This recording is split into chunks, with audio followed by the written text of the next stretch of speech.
We all have things we want to learn. Maybe it's a language, maybe it's an instrument, maybe it's just something that excites us. And yet, most of the time, we don't even start. We wait for the perfect moment, the right time, or for some magic motivation to appear. And it never comes. Here's the thing. You don't need endless hours. You don't need to be naturally talented. You just need a few focused hours and the willingness to feel a little stupid at first. Because that's where all learning begins.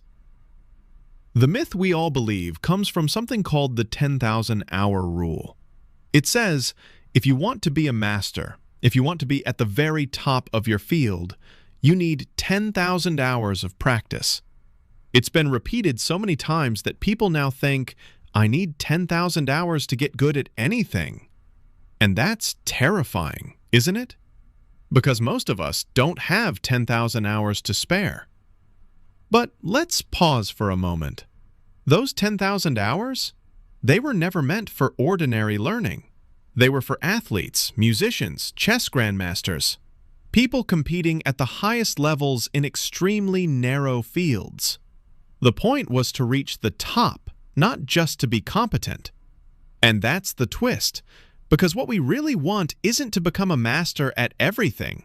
We just want to learn, to grow, to feel capable at something we care about. And the good news is, that doesn't take 10,000 hours.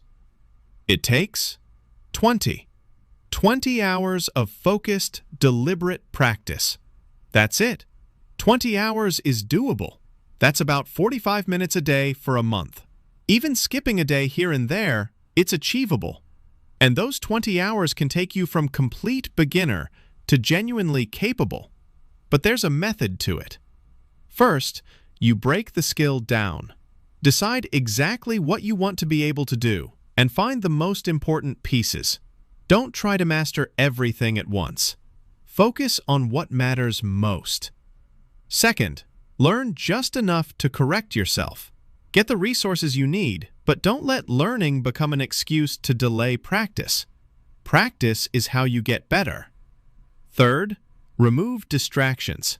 Put away your phone, your notifications, all the things that steal your attention. Create a space where your practice can actually happen. And finally, commit to those 20 hours.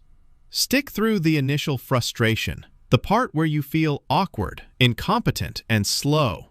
That's the hardest part. That's what stops most people. But if you push through, you'll be amazed at what you can do. I tested this myself. I wanted to learn the ukulele. I had no experience, no skill, just curiosity. I committed 20 hours, followed the method, and by the end, I could play a song, one full song, and it felt incredible. And that's the point. The barrier to learning isn't intelligence. It's emotional. It's fear. It's feeling stupid in the beginning. But 20 hours is long enough to break through that fear. So whatever you've been wanting to learn, language, instrument, cooking, drawing, don't wait for the perfect time. Don't wait until you have years to spare. Start now. 20 hours. That's all it takes. Start small, focus, and keep going. Because the world isn't waiting, and you'll never regret investing in yourself. And once you start, you'll see just how capable you really are.